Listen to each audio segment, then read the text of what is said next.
My name is Sheila Lamb, and I'm with the Virginia SBDC Network. For those of you that are not familiar with our organization, the Virginia Small Business Development Center is a partnership program between the U.S. Small Business Administration, George Mason University, and local host institutions throughout Virginia. With 27 locations across the Commonwealth, we provide training and technical assistance to small businesses in their local communities. Our one-on-one advising services are available at no charge. Today's bootcamp, Mobile Apps, How to Plan, Execute, and Launch, is one of our educational offerings. We are recording today's presentation and it will be posted on our website, virginiasbdc.org. Due to the large number of participants, everyone's microphone is muted, but if you have questions during the presentation, you can type those into the Q&A box. We have also enabled the live transcript function, which you can show or hide via your meeting controls. And now it's my pleasure to introduce our presenter for today's session, Cameron Nelson. Cameron is the Chief Digital Advisor for Virginia SBDC and Charlottesville SBDC. Cameron has over 18 years of experience in technology as a senior tech consultant in Silicon Valley, helping Fortune 500 companies improve their digital marketing and e-commerce. At the same time, he founded several tech companies, including a software as a service website for tree preservation and a blockchain platform for nonprofits. Cameron is accomplished in language, culture, has an MBA and an MA, and believes new technology products have the ability to help shape our world for the better. Please join me in welcoming our presenter for today, Cameron Nelson. Thanks for the introduction, and hello everybody, good afternoon. Welcome to this bootcamp on how to plan and develop a mobile app for your business. I get asked this quite a bit. It's secondarily to websites. I get asked, can a mobile app help my business? So I'm going to try to answer that question and walk you through the ways of analyzing your needs to see if mobile app is a good fit, seeing how you can develop it and the pros and cons, the different approaches, how you can market it, and how it can help your business succeed. So with that, let's jump right into it. My first question you should be asking is, should your small business be considering a mobile app? Now, a mobile app is not for every business. It's a pretty specific use case if it's going to be helping your business. So it's important to understand the benefits it will bring versus something like a website. So there's a lot of mobile apps out there. This is a very crowded space. So it's really important to have the right strategy and plan going into this process so you don't spend time and money and waste those resources. So there's two main stores for the apps. There's the Apple Store with 2.2 million and Android, which has 3.5 million. So when it comes to developing an app, you're going to pick between one of these two or both of these stores. And you should also ask yourself, are you ready and in a position to invest a significant amount of your time and money in developing a mobile app? Often a founder of a small business or a startup will be working very closely with the app developers. So it will take a significant amount of your time. Some people are under the illusion that it will be just a couple of hours of their input and the app will get done. Typically, that's not how it works. I would say I've seen anywhere between 10 and 30 hours of your time will be required in the design phase, in the testing phase, and certainly in the marketing and rollout phases. So make sure you've got time set aside, that you have that much time. And not everybody wants to oversee the development of a mobile app, and that's completely fine. So make sure that you're ready for this challenge and that you've got the resources. So mobile apps have some big advantages. They're being used by billions of people worldwide. So mobile apps introduce a gateway to your product or services that you otherwise wouldn't have. So this is a new funnel for customers to find out about you. It provides opportunity for engagement with your customers. They can leave reviews of the app. You can reply to the reviews. You can engage with them that way. Like I said, it provides a new funnel for customers to find out about your goods and services. Without an app, you wouldn't be searchable on the app stores and you wouldn't come up as an option there. There's lots of different ways to create mobile apps when it comes to talking about the technology framework. So normally you'll rely on a development team to guide you in this process unless you're familiar with app development already. But having this flexibility is good. There's some platforms that are better for cost savings. There's some platforms that are better at efficiency or speed. So it depends on your budget and what you need. And ultimately, having an app gives you greater profit potential versus a business that just is purely not an app based. So, having an app based service, if you're distributing, say, video content or something else that's people are buying, you're able to quickly monetize a large group of users using an app model. So I think some of the challenges that I've seen from business owners attempting to build an app is that it can become very complex and very time consuming. There's a lot of issues and questions that'll come up for first-time app designers that you're not familiar with. So you're going to be required to do some research and to find answers for questions the developers will ask you. You don't want to make an app that doesn't have a new or innovative solution or value proposition. This is a very crowded space. And so there's a lot of apps that just don't get much traction because they're not new enough or innovative enough. I've seen time and time again a business that will start down the path of developing an app only to find out that changes in the scope of the project have required that it costs more money and they're unable to finish the app. So this is a really bad place to be in. You spent money and you don't have a finished product. So you want to make sure you go in with probably a buffer of cash that that if you have changes of the scope, you'll be able to still finish the app. And also another risk here is that you find and hire the wrong development team, which could be a wrong fit for numerous reasons. Maybe the communication's not great between you and them. Maybe they aren't very professional or they don't know how to code or design up to your standards. So there's a lot of risks there with the development team. So assuming you've heard all that and in your mind, you're still thinking, okay, I'm still interested in developing an app. Let's talk more about the selection criteria between these two major app stores and these two platforms. Android and Google has a larger user base, as we saw. About 87% of the smartphones in the world are running on this platform, whereas Apple has about 13% market share. Also, Android typically requires more time to develop on because it's using the Java language, whereas the Apple platform is using Swift. And typically, for most use cases, this is faster to develop on. Both platforms have a review and approval process to make sure there's no malicious code in your app. So Android's relatively quick, usually just a couple of days. Apple can take longer, even several weeks. Because Android is slightly more time intensive, it usually costs a bit more than iOS. And Apple, if you're just developing for Apple, can be slightly less. The large market share of Android is predominantly in countries with a lower per capita GDP. So there's a lower income group, whereas the Apple is higher market share in places like the US and Europe, so a higher income group. So as you're thinking about where your target market is and their demographics, consider what income group they fall into, and it might help guide your decisions. The cost of launching an app on the stores is Android charges a one-time $25 developer fee, and Apple charges about $99 per year to have the app up on their stores. In addition to this, they take a percentage of any revenue you make directly in the app. So, for example, if you are selling video content for like exercise videos, or maybe you're selling recipes for cooking, if people are buying those in your app and using their credit card to make the purchase, you're going to pay the Android or Apple stores roughly 20% of your total revenue in a fee. If people aren't buying something directly in your app, and maybe your app is simply showing your goods like informational, then you're not going to pay any fees like that. But if people buy stuff in the app, you will pay those fees. So there's 8 real steps here to develop your app, and I'm going to go through each of these in more details on additional slides. Step number 1 is your market research.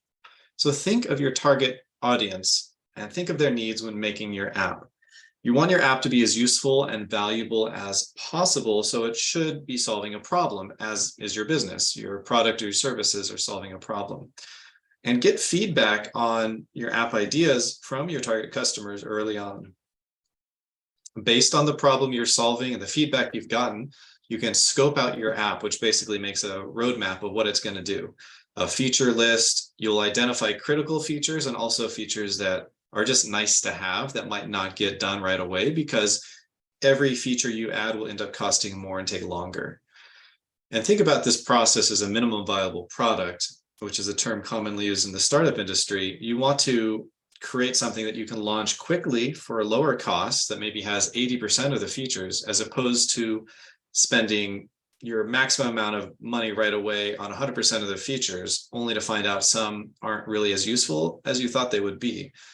So developing your minimum viable product first helps you get something out to market sooner and test it more quickly. Number 3 is you want to find the right developer and identify your budget. So you should definitely talk to and meet, preferably virtually or maybe even in person, 2 to 3 different developers. Could be freelancers, they could be small development firms.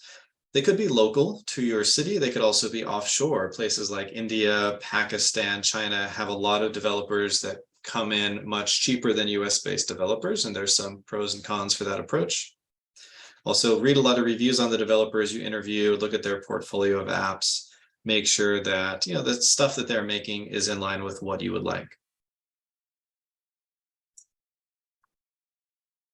Next, as with any business strategy, you should develop a plan for your app. How much money you're going to invest, when you expect to see return on that investment. This will also help you determine what features and functions you want to have right away in the minimum viable product, and those that are nice to have and they can maybe wait a little bit longer. You want to make sure you have a very clear revenue model. How's your business going to make revenue with your app launched? You don't want to go into this without having a very clear expectation of when you're going to see a return on your investment for the app. Step 5 is your marketing approach. So based on your feedback you've gotten in step 1, you're going to further identify who those buyers are. Are they looking for information on Facebook or Twitter or TikTok? What are their age groups?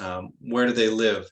Determine their wants and their needs, and it'll help you to decide where you want to spend your time and your marketing. Could be free social media posts. You might decide to run paid ads, but you need to do the research to understand who your buyers are and where they're looking for information about your goods or services. Step number 6 is to build out your prototype. This is your MVP. You're going to get this and launch it. In step 7, launch it in a beta test, which is a good way to get early feedback. You can even launch it while it's still under development, while a few things are still being done. A closed beta test and an open beta test are 2 different options, and I'll go into more detail about what those are exactly. And the last step is promoting the app. So in step 1, you've gotten some feedback. In step 5, you identified your target market and where they're looking. And step 8, you're going to convert the leads that you've generated, all these potential customers, into paying customers. This is when you're going to launch your paid ads or start your marketing plan in earnest. So step 1 is marketing research. You want to find a big problem that's going to get worse, and you're going to fix it. That's essentially the key to success in any business, especially true in online-based businesses or e-commerce-based businesses. So there's 4 steps here that are good to do your market research. Step 1 is interviews. You want to speak to as many people as possible that are part of your target customer demographic. You want to narrow your focus. You want to ask very targeted questions and collect data that's going to be useful as you try to decide what features your app should have. You don't want to end up with feedback all over the place that you're not able to quantify, because that'll just make you kind of lose your focus. Step number 3 is a great way to collect feedback and quantify it is with forms. There's some suggestions of forms that I like to use. There's Typeform, SurveyMonkey, and Google Forms. They're some of the best and easiest, and they're all free. And step number 4, like I said, you're going to convert the leads you generate into paying customers. And so you want to keep in touch with everybody who's ever given you feedback. Create a spreadsheet that can be all stored in a form. Thank them, and some can become your early adopters and advocates if they really do like your app. So app scope is really important to define early on. This is the set of features that your app's going to have. Everything from, does it have a user login prompt, to does it have a page for video content? Does it have e-commerce, etc.? So there's a couple different ways to think about the MVP process. And the diagram here is you don't want to build 100% over one area. So this is like functional. Is the app functional? Is it reliable? Is it usable? And does it connect emotionally with people using it? So the wrong way is to build an MVP that's very, very functional, but completely forgets the other elements of a good app. The correct way to develop a minimum viable product is to take a slice of each of these four and build your app to have those. So again, it might not have 100% of the functions, or it might not be 100% as reliable, but it is going to be a good overall app that's going to give you feedback from your target market, give you that quick market validation, which is so important with startups especially, and important for small businesses building an app. Here's another example of how to build an MVP. So obviously here, the idea is they're going to build a car. Well, you don't build it by starting with a wheel, then two wheels, and then having something like a skateboard, etc. You're going to start with the concept of, how can you actually get someone from point A to point B? And so that would be like a skateboard, a scooter, bicycle, motorcycle, and then car. So as you think about this MVP process, keep in mind this example and the others. It'll help keep you on the right track. And again, your developers and your developing team should know most of this, but sometimes they don't really, as well as you'd think. So it's good that you have an understanding of what your MVP and your app needs to be accomplishing. The third step is selecting the right developer for your app. So like I said, there's US-based and offshore-based. There's some pros and cons with each. Quality-wise, in my experience from developing roughly 60 or 70 apps for small businesses, quality is about the same. I like to think of it as, writing apps is very like mathematical based, it's very formulaic, and people anywhere in the world can understand math and computer code just as well. So the quality is going to be about the same. Communication is almost always better in the US. You're in a similar time zone, you're native English speakers, same cultural background. When you go to other countries, all those things change, and it can be a good experience, but it can also be a frustrating one for some people and in some situations. To alleviate that, it would be good to get recommendations of offshore developers from maybe people who have already hired them that or asking someone like myself who can give you recommendations so you can avoid some of those problems I just discussed. The time of developing an app is pretty much similar for either option. Cost, however, US is always going to be more expensive. Typically, I get asked a lot, what's the range of an app? Typically, hourly rate in the US, you'd spend about $80 to $150 an hour, depending on the skill level of your developer or developing team. Offshore, that drops to about $25 to $35 an hour. So much, much less. So the cost savings are significant when you develop offshore. And I also get asked a lot from business owners, well, are they going to stick around and help me fix the app if there's problems or add new features? Yes, in both situations, developers like to establish relationships with the client and be with you for 6 months or 12 months down the road, helping you to maintain the app or upgrade the app as you need. So that's the same between each situation. Step number 4 is you need to be really sure your app's going to help you meet your business objectives and help you increase your revenue. So your app itself can be monetized, and these are the main app revenue models. The first one is in-app advertising. So obviously this is like the banner that you see. You get paid a little bit every time somebody clicks on a banner in an app. So it can make your app free to use, but it also annoys users typically. So you don't want to overuse banners. Full screen ads are very annoying, and we've all experienced that. So the pros and cons of in-app advertising. In-app purchases are slightly different. It's where you can offer some features of your app for free, which can help it to spread and grow rapidly. And then you'll have a purchase to buy a new feature or enable a new feature. So the main con here is that the app stores, like I said, will charge for purchases made in the apps. It can be as high as 30% and as low as 10%, depending on the store and depending on how much money your app is making. So it can be quite expensive. The third revenue model are subscriptions. So obviously, we're all familiar with this. A monthly or annual subscription is the most common. It provides a consistent cash flow, but some apps it's just not suitable for, depending on your business model. So if it does make sense, great, but it's not always going to work for you. The next one is freemium. So there's no barriers to somebody using the app. They essentially get access to all the features right away for free. They can upgrade to get like more storage or something else in the app.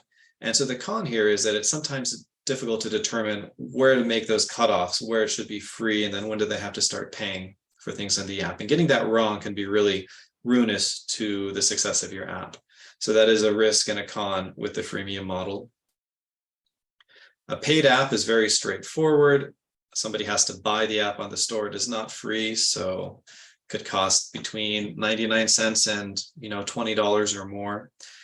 So it gives you revenue right up front, but there's so many apps on the stores that oftentimes people will be hesitant to just buy an app if they haven't heard of it before and if it doesn't have a strong track record. So you can lose users and lose downloads then to free apps. And finally is sponsorships, which that can be great to have for any types of business model, but you are going to require a large user base to actually make it useful for your sponsor. So if you, let's say you are selling golf clubs and there's a golf tournament, they might be interested in sponsoring you and your app if you've got 1 million downloads of that app. But if you have 100 downloads of the app, they might not be as interested. So it depends on your user base. So after you've thought through the different ways to monetize your app, next we need to think about how you're going to market it. There's 3 main steps here. The step 1, you're going to identify your target customers and build what's called buyer personas. So the buyer personas could be, you can give them a name, or you can just call them person A, person B, person C, but you're going to try to lump your target customers into different groups. This will help you determine and target where they're looking for their information, so you can understand their habits, especially when it comes to finding information on the problem that you're solving for them. And step 2, you're going to determine their wants and their needs. So if they have a specific problem, think about how you're describing your solution to that problem, and especially what is your value proposition. And this is formulating your marketing message. You can use this on your website and your app, of course. You can use this on your social media or paid ads. And as you go through this step, get feedback from potential customers. Ask 10 people who have bought your products in the past and who you trust their opinion. Ask them, what do you think about this marketing message? Is it talking to you and the problem you have? And step 3 is you're going to build your marketing strategy to reach your target customers. It'll compose social media posts, which are free on platforms like Facebook, Instagram, Twitter, sometimes LinkedIn. Paid ads on Google or Facebook can be an important part of your online marketing strategy. And of course, you can market apps with traditional advertising. It's probably not as high return on your investment dollar there, but in some apps and in some situations, it could make sense. So step number 6 is to build a prototype. Prototype and MVP, I'm using interchangeably here. They're typically used that way. So when you hear those 2 terms, they mean about the same thing. Building a prototype for an app means making a wireframe. So that's what this illustration is.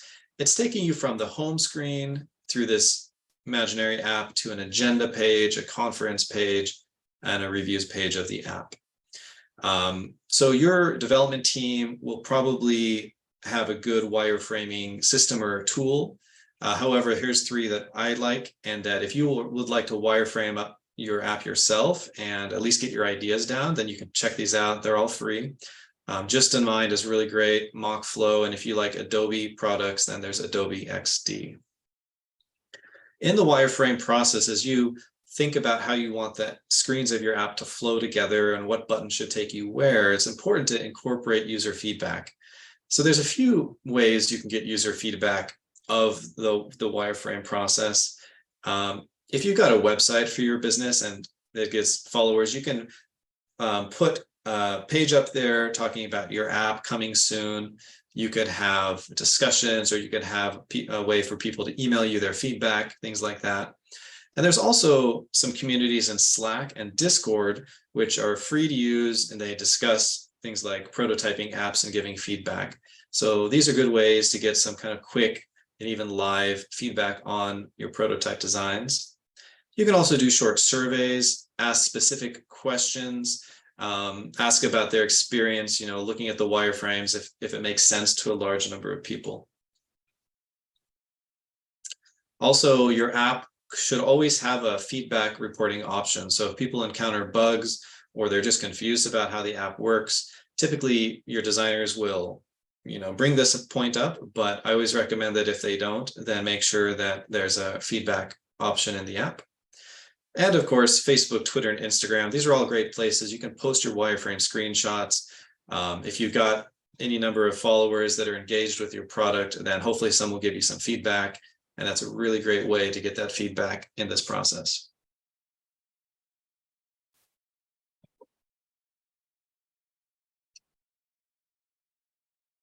So the next step is a beta test. And it's typically a good idea to do a beta test, because unless you're in the lucky situation to have unlimited time and budget to develop every single thing your app could possibly need right at the beginning, you're working with a limited budget. And so you've got to make decisions of what you're going to build first and what you're going to hold off on. So a beta test lets you to test those features that you built first and get early feedback. And ultimately, it can help save you time and money if you find and fix bugs early. So the two main types of beta tests are open and closed. Open beta test essentially means anyone who's interested can use the app and hopefully provide some feedback. It'll demonstrate the app to a large number of potential customers and give you a wide range of feedback on the app. So this is the concept of more is better. In a closed beta test, or sometimes called a private beta test, you'll give a unique link or a way to download the app to a certain number of people. You might pick 20 or 30 people who you would like the feedback from specifically.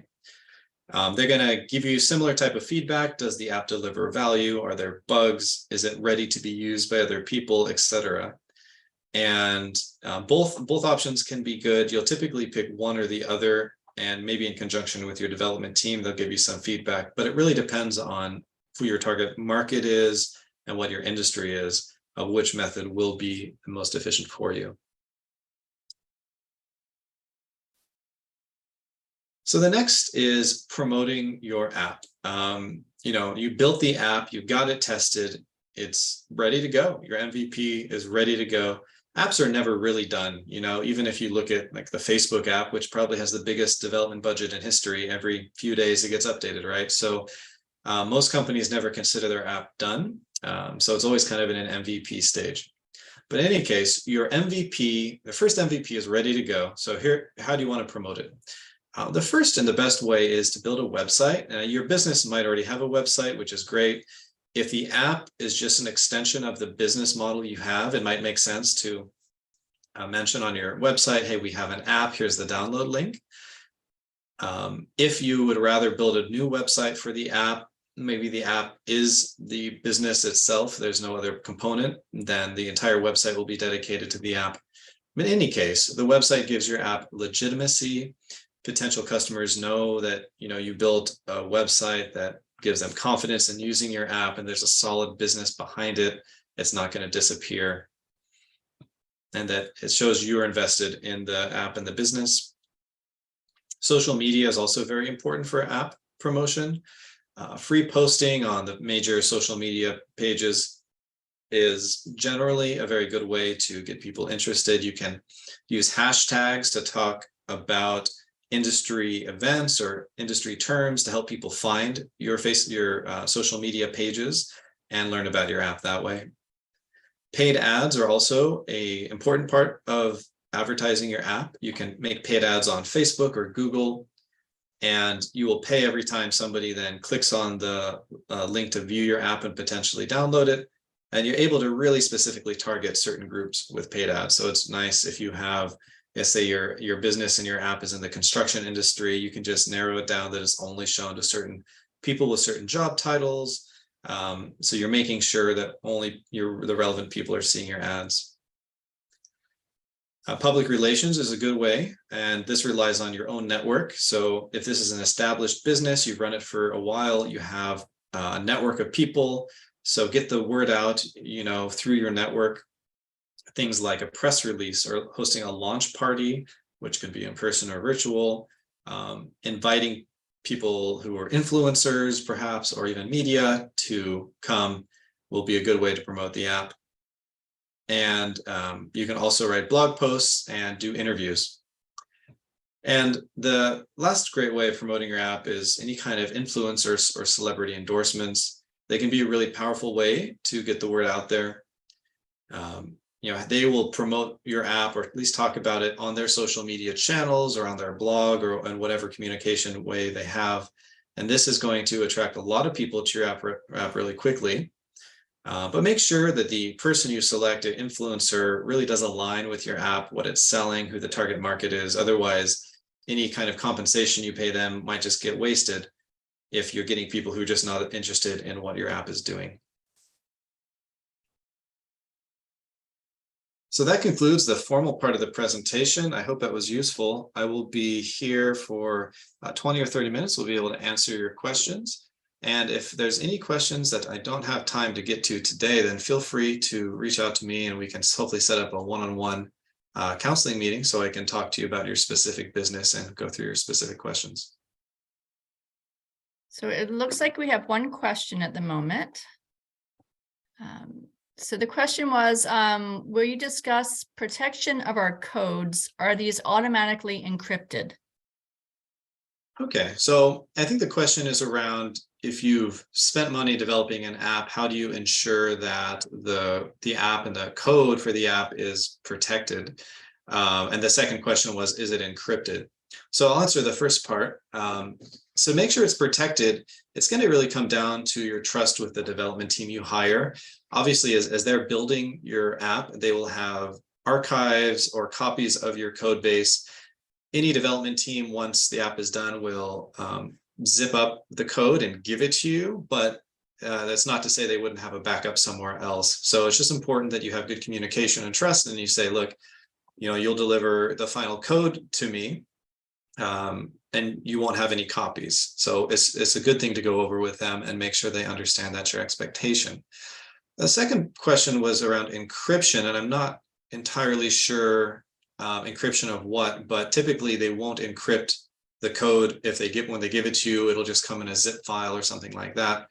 So yeah, if you have any more description of what you mean by in the encryption part, then I can try to answer that as well.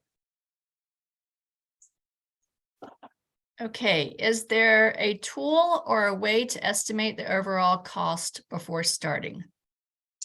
That's such a great question, and I really wish there was. But in my 3 or 4 years of working with businesses building apps, there's not a great tool. There's so much that comes down to the individual needs of your app, who you hire, many, many factors. The best tool is to speak to somebody, I think, like myself, and I can ask what the app's going to do, what your expectations are, where you want it to be developed. And based on what I've seen over the last few years, give you a price estimate of what I think it'll come in at. But there is no shorter cut than that, I think, to get to a price. The next question, I'm going to read it and see. I'm not quite sure I understand. What suggestions, if you have multiple ideas for different apps and haven't created an app before, suggestions for making prototypes without a tech background? Yeah, so certainly you might have ideas for a lot of different apps, and my recommendation would be to narrow the focus and to just try to do one at a time, so you don't get too diversified and kind of dilute your attention span. But as your second question seemed to be about how would you develop an app if you weren't a developer. And there's not really a way. So I think if you don't have a developer background, you wouldn't want to attempt to develop an app yourself and expect that it'll compete with apps on the App Store. Typically it might require 3 to 5 years of experience of a developer to be able to make an app from start to finish that's up to the quality that you want. It's not to say you shouldn't learn that skill, but if I understand the question right, you were asking, is there a simple way for a non-technical person to build an app, like dragging and dropping on some sort of building through an interface like that? And no, there isn't. Okay, what are some requirements Apple has to be put in their App Store? Yeah, both Apple and Google are similar. It's got to comply with kind of their privacy policies. You can't collect user data without their permission. You can't have your app running malicious code that would be like considered like a Trojan or some sort of a virus, right? So those are like the main things. And there's a lot of details that go into those two buckets that I don't have time to go into now, but I'm sure doing a quick search on Google will reveal like the full list of the requirements, but they essentially fall into privacy and data collection, and that your app is not doing anything malicious like trying to hack their phone. Is there a recommendation to protect your idea so that someone else does not take it and run? So that's a great question, especially if you're in an area of like more of a startup situation, and maybe even you're considering getting investment money. Investors are always going to ask, how are you safeguarding your intellectual property? So there's a couple different ways. Typically, tech companies won't bother to patent code because you'll never really win. It's like trying to patent a piece of music. If somebody changes one note out of 1,000 or 1,000,000, it's no longer your patent. It's different. So somebody can slightly tweak a piece of code and make a very similar app, and you would never win in court, essentially. So the best things to do are to trust your development team. They're going to have early access to your app and how it's being developed. So you need to make sure they're not going to try to do anything malicious. I've never even seen this happen personally, so I think it's very rare, but that would be one concern. Other ways to protect your kind of intellectual property would be to build your user base and build your app rapidly. So say if a bigger competitor wanted to copy it, they would say they'd rather just acquire your app or your company as opposed to trying to clone your idea. So for example, if you're trying to create a ride sharing app that's like competing with Uber, but had a different twist, if you got big enough, fast enough, Uber might say, okay, well, we'll just acquire that because it's a cool idea. We'll incorporate it, as opposed to like building a clone of that ourselves. So those are a couple different strategies for safeguarding your intellectual property. There's a lot of other things we could talk about there. So if that's a concern of yours, then why don't you reach out to me and we can have a one-on-one meeting about that. I don't think this is so much a question as just a statement, and my non-techie self is going to try to read this to you. I've used Spirit, SPIRIT.io. You build the app with the help of A1, it costs though. Okay. So yeah, I haven't heard of Spirit, I guess, but then maybe that's something good to look into.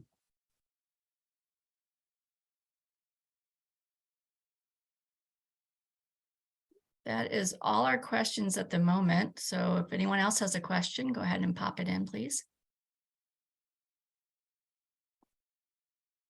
And I did just launch the poll. If you all could take a moment, it's a quick poll to just answer those questions that will help us with future sessions.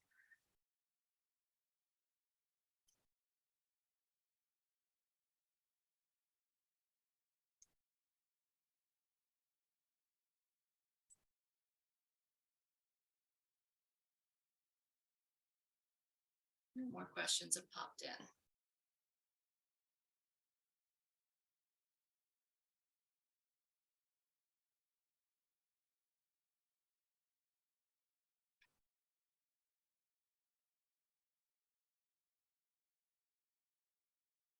Cameron, I'll let you tell me how long you want to wait to see if any questions come to mind.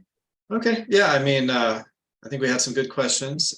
Again, if you like any one-on-one counseling or have any questions that you would just prefer to talk to me offline about, then feel free to reach out to me. My email address is here on the screen, and this presentation will be emailed to everybody. So you'll have my email address there as well. So I'd enjoy talking with you. Okay. Well, thanks, Cameron. As Cameron did just say, you all will receive an email, and it will have a link to the recording and the slides. And if you would like to sign up for upcoming webinars or access recorded webinars, please visit virginiasbdc.org/training. You can sign up for a free and confidential advising session by emailing help@virginiasbdc.org or via our website. And before I close out, we might have had one more question pop in, so let me take a look. So it was, I've heard that Google keeps their codes trade secret. How do they ensure no one can peek under the hood? I'm not sure. I'm not sure what you're referring to. I guess, are they securing their app store? If that's the question, I guess I don't know how they're securing it, but I don't think it's ever been hacked into or any of the code of the app's been stolen. So if that was your question, I think they're doing a pretty good job of keeping it secure. Also, the iOS store has never had a hack that I've ever heard of. So I think they're pretty secure places. Great. And I'm sure the person who asked that question, if you have further questions, you could email Cameron and figure that out. And so I guess I'll go ahead and close this for today. As I said, you'll get a recording. Please reach out and get that one-on-one advising. It is a free service. Thank you all for attending, and we hope to see you at our next session. Take Thanks, care. everybody. Have a good day. Bye-bye. Bye.